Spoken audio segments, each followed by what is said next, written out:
engaged with the theories, practices, philosophies, histories of TV, film, and screen studies. And an important aspect of this was to give academics and practitioners the chance to present their work at a yearly conference. So it's our 10th anniversary this year, but BAFT's really only made its splash with its inaugural conference event, which was 2013, and that took place at the University of Lincoln, overseen by our first chair, Brian Winston. So since then, we've met every April, well, almost every April, hosted by a different UK institution and with a different theme each time. And as some of you may be aware, this time last year, we were all due to convene in St Andrews in Scotland for our conference, but we took the decision to cancel the conference and to take stock. And I'm happy to announce here that we will be returning next year to St Andrews in 2022. What I can't tell you as yet is whether this will be a virtual conference, a face-to-face one, or a combination of the two. So look out for updates on that. In many respects, our conference this year, our virtual one, has most of the elements of a traditional BAFTS conference. For example, we've got sessions dedicated to the needs of postgraduate students, ECR members. We've got an exciting screening event. We've got a practitioners roundtable. We've got an academic plenary in response to the conference theme, which is time and the body. We've also got a number of panels programmed by many of our special interest groups, our SIGs. And the SIGs have really been one of the success stories of BAFTS of late.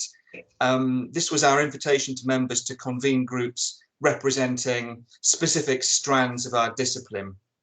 At my last count, I think we had about 20 of these, ranging from British cinema and television, colour and film, East Asian screen cultures, film and philosophy, horror studies, performance and stardom, LGBTQ plus studies, French and Francophone studies, and many more.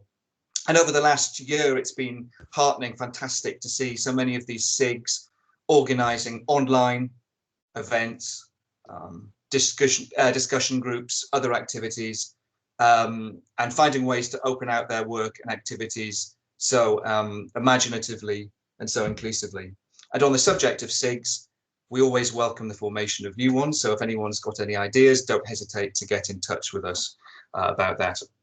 At this juncture, I just want to ask if everyone can turn off their cameras for the minute. That would be great, as well as microphones. That allows us to preserve bandwidth. I see we have, how many people have we got so far? As we're now getting into the over 100 people, which is great. So welcome if you've just joined. Again, my name is James Leggott and I'm the chair of BAFT, and I'm just taking some time now to talk about some of the work which we do and to introduce the conference. So I'm talking about certain aspects of the conference which are familiar, and another regular and exciting part of our yearly conference is the announcement of the winners of our awards for excellence in published and practice work by members of the association, which is judged by members of the BAFT's executive committee. Now, we've already announced our shortlists for the various categories of the practice research awards. There are 3 categories for that. And also for the different publication categories, we have best monograph, best article, best edited collection, best doctoral PGR article or chapter. And the idea is on Friday afternoon, the conference will reach its exciting climax with the announcement of who has won what. So that'll be taking place at the back end of the conference in the final session on Friday afternoon. And at the same time, we're going to be announcing the winner of our postgraduate research poster showcase. BAFT's members and conference delegates are invited to vote for the winner, who will get a £100 prize. If you've not done so already, if you've not voted, please do check your inbox for an email pertaining to that, and also to the BAFT's AGM, which I'll talk about in a second. Another regular part of our conference is the conferring of an Outstanding Achievement Award to someone who's made an important contribution to our field, whether it's as an academic or industry practitioner. So previous recipients have included, for example, Laura Mulvey, Richard Dyer, Sue Harper, Ken Loach and Tony Garnett, John Comfort, Pam Cook, and last year we gave it to Mark Cousins. This year we are delighted to honour the filmmaker Amarasanti as part of the practitioners roundtable tomorrow. So it is business as usual with the conference for many aspects, but there's obviously things which are going to be a little different and a little exploratory and innovative too. When we put out the call for papers for the conference and then opened up the registration, we could only guess at the response we'd get, which has been incredible. In terms of the volume of panels and papers, this is our biggest event in our 10-year history. We have 56 panels that really do convey the range, diversity and richness of our field. Perhaps like you, I have been looking over the last few days at some of the papers, the videos and papers which have been put online in advance. And it's been absolutely fascinating digging through those. Of course, our conference is only just part of what BAFTS does. If you're unfamiliar with the association, I'd encourage you to head over to the website where you can learn more about some of the initiatives I've not yet mentioned. For example, we have Open Screens, which is our related open access journal. We have a number of funding opportunities for special interest groups and for the organisation of events by members. We also run an early career mentoring scheme and have recently begun our New Connections programme. The New Connections programme is a scheme supporting early career researchers and academics to broker relationships with academic institutions. And it involves a series of research talks, including some ones coming up quite soon in the next few weeks. If you want to keep abreast of all of this and more, and if you've not joined the JISC mailing list, please do so already. You can also follow us on Twitter and social media. In a moment, I'm going to hand you over to Louis, who will talk about some aspects relating to the conference. But my understanding is that the hashtag for the conference is BAFTS 2021. Make sure you've got the right number of S's there. You can also get in touch with me as the chair if you've got any comments, suggestions or queries about the association or anything we do. You can find the contact details of all of the executive committee on the BAFTS website. Finally, I want to draw your attention to an important aspect of the conference, which I mentioned before, our AGM, our annual general meeting, which traditionally has been programmed during the conference proceedings. Now, this year we're doing this virtually, and we're also doing it asynchronously, meaning that we're inviting members to read the various reports by the executive committee, including my chair's report, the treasurer's report, and so forth. And we're inviting members to vote in our executive committee election. At the minute, we've got 5 places coming up for election on the executive committee. And hopefully, as BAFTS members, you will have received notifications about how to vote. And please do vote in the election and contribute to the AGM, because we need to be quorate. And at the last count, I don't think we had quite enough members who'd done that for it to be quorate. So many thanks if you've already done that. But if you haven't, you can read the applicant statements for the new executive committee members online, and you can cast your vote online. So the deadline for this is Friday, 12 noon UK time. We will announce the results of the election as part of the closing session at the conference on Friday afternoon, alongside the Publication and Practice Awards and the outcome of the PGR poster competition. It's going to be a fantastic end to a brilliant conference. So I'm now going to hand over to the man of the hour, Louis Bayman, who sits on our executive committee, but he's also been very, very capably leading on the organisation of the conference, along with his Southampton colleagues, who I want to thank in advance for all the work they've been doing with the website and uploading things onto YouTube and so forth, and putting the programme together. So I'm going to hand you over to Louis. Great, thanks very much, James.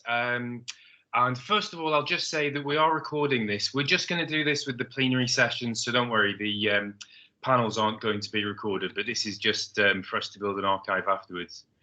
So anyway, hello there, and welcome everyone to the BAFS conference. I'm Louis Bayman, for those who wanted to put a face to the perhaps insistently repetitive conference email sign-offs. And I'm the conference organizer and a lecturer in film studies here at the University of Southampton. So this year, the BAFTA conference is hosted by the Centre for International Film Research at the University of Southampton, in case you didn't notice from my very attractive wallpaper. The wallpaper, actual University of Southampton wallpaper is available as part of the merchandising from the online store where you first registered.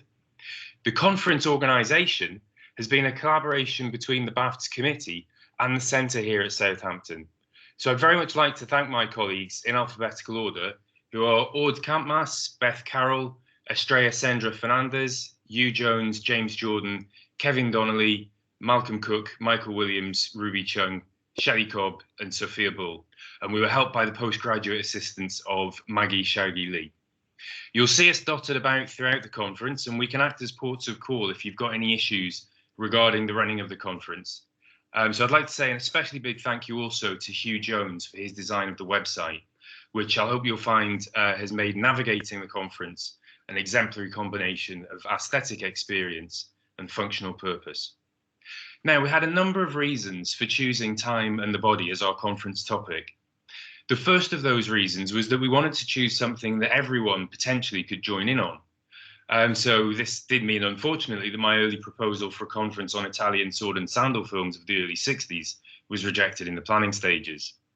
An important purpose of BAFTS is to widen accessibility, and that was also behind our decision to make the conference low cost and to open it up to PGR and ECR colleagues for free.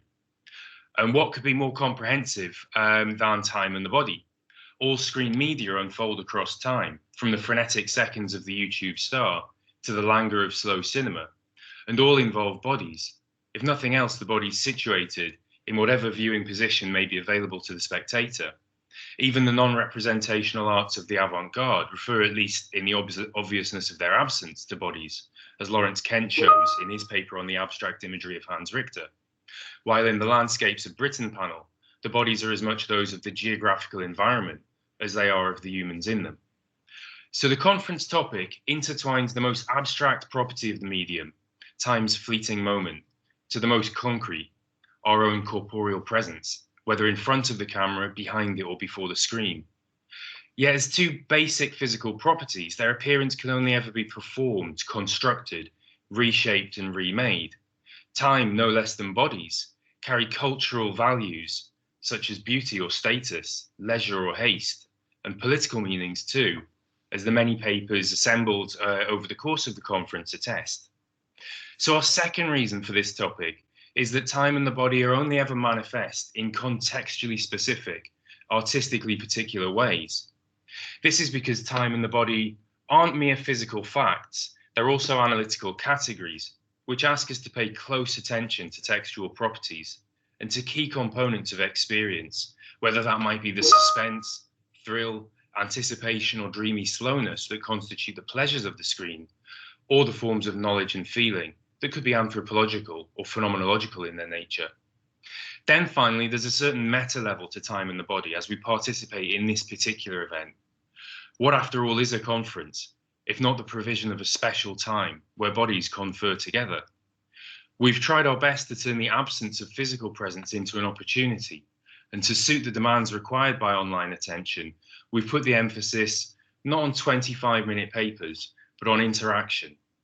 Panels will be made up of short research summaries, with the rest of the time given to interaction between panelists and the audience.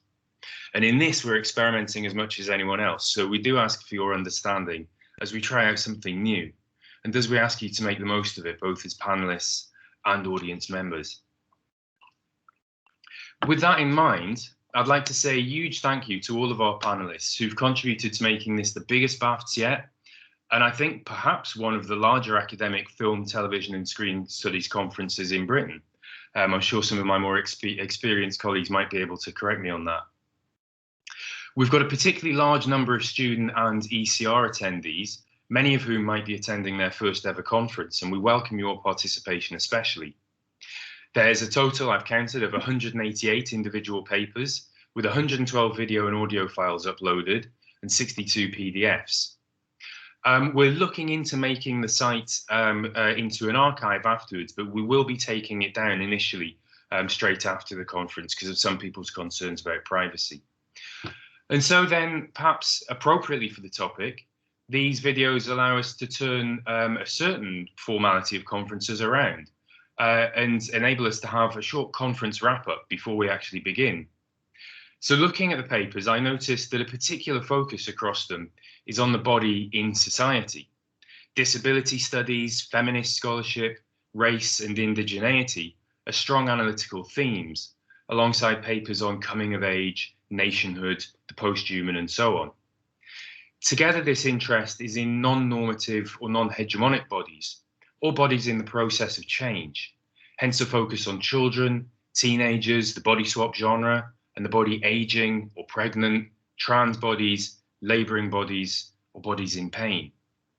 Yet the conference paper's focus remains less, for example, on the body beautiful or the body ideal, the soldier bodies, or other kinds of dominant body form.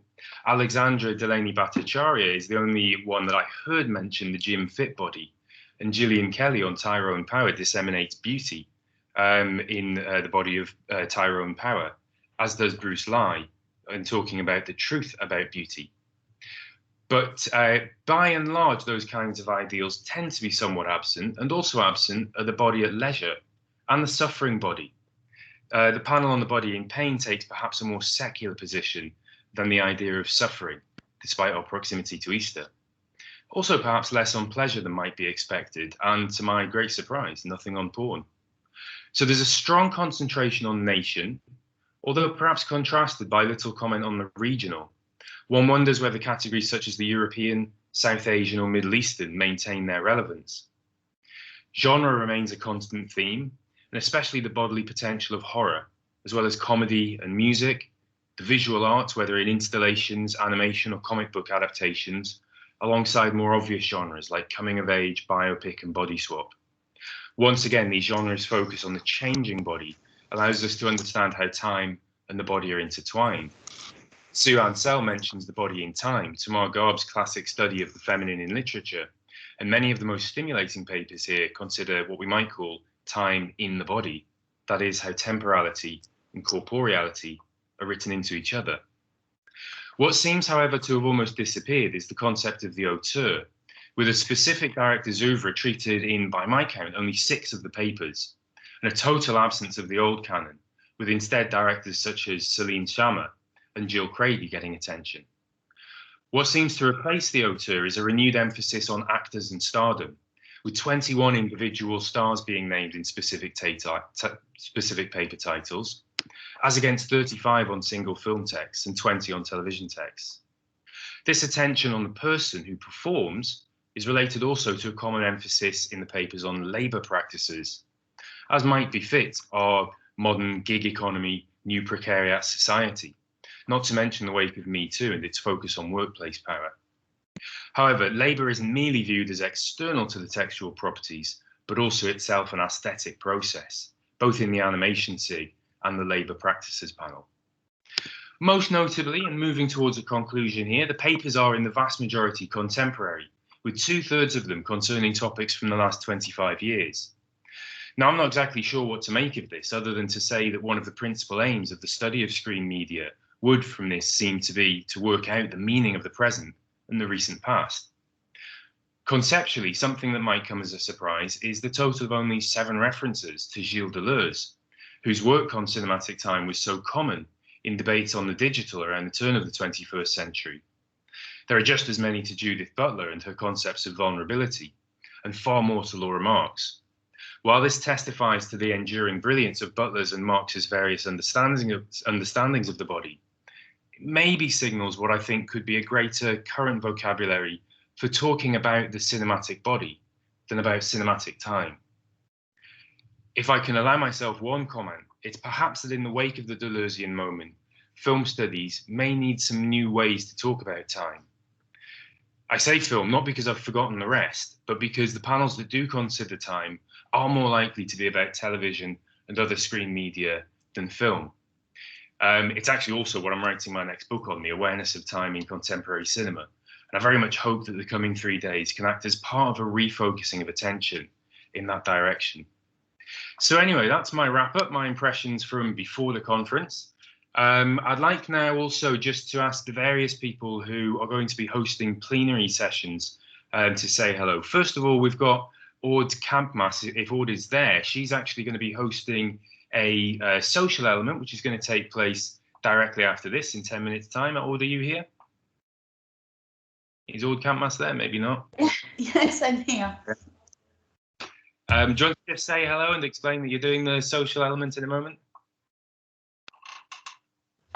Hello, everybody. So please join me in the room at 9:30, and it's just a very light event, an opportunity to meet each other. That's all. Okay. Great. Thanks very much.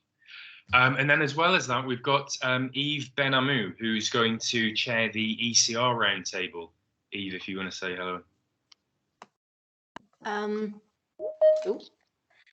Yes, hello everyone. My name is Yves, so I'll be chairing the ECR roundtable at 4:30, and the theme is applying for fellowships, postdoc roles and lectureships, and we'll have a panel of 5 participants that will be sharing insights, their own experience, and answering questions. Thanks very much. And then after that, we've got our special practice research event with Lizzie and Holly. So if you're here and want to say a quick hello, that would be great. Hi, this is Lizzie. It's